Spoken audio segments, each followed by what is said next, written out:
I'll have to rest. पानी आप पीछे दोस्ती बनी रहे, अपनी दोस्ती बनी रहे। The report on the Gujarat riots of 2002 Be specific. is I'm going to India come back hard taking at up you. this report with UK. Which report? अब क्या है कि स्टूडेंट को उसके देश के इंडस्ट्रियल रिवॉल्यूशन के बारे में जानने का हक नहीं है? क्या उसे कोल्ड वॉर जैसे इंपॉर्टेंट टॉपिक के बारे में जानना नहीं चाहिए?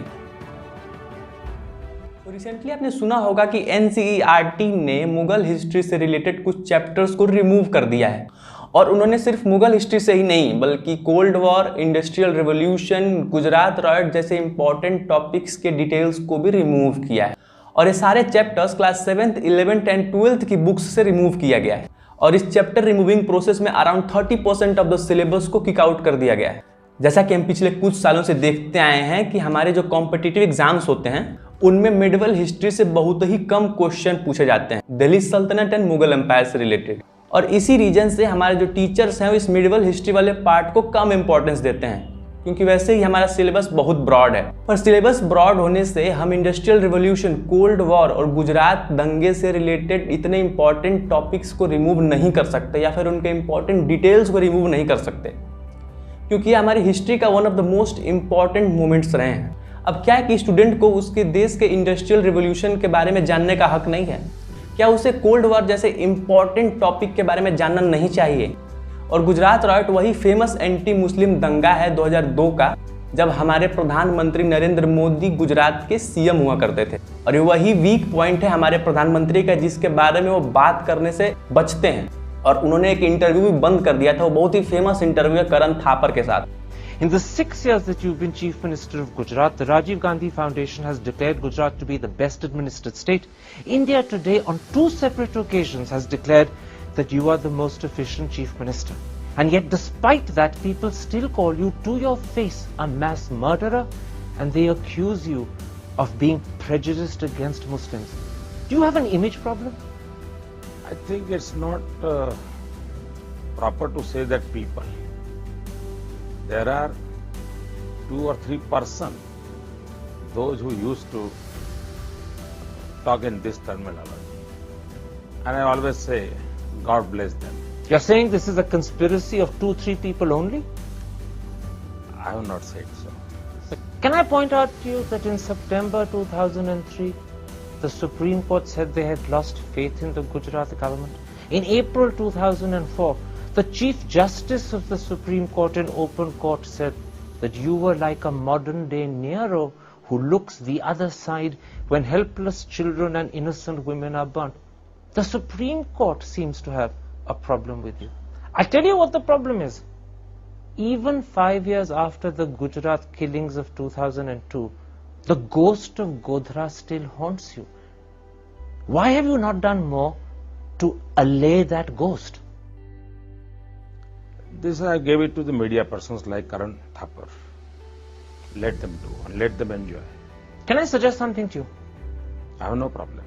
Why can't you say that you regret the killings that happened? Why can't you say that What? maybe the government should have done more to protect the Muslims? What I have to say, I have said at that time, and you can find out my statements.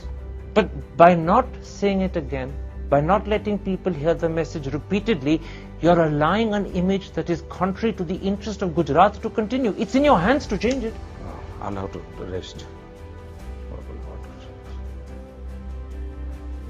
पानी आप पीछे दोस्ती बनी रहे, अपनी दोस्ती बनी रहे। You came here, I'm happy and thankful to you. It's okay. Your things are, आपके आइडियाज हैं, आप बोलते हैं, करते हैं। 3-4 questions I will let you. But Modi साहब, Modi साहब, कल देखो मैं दोस्ताना संबंध बनाना चाहता हूँ।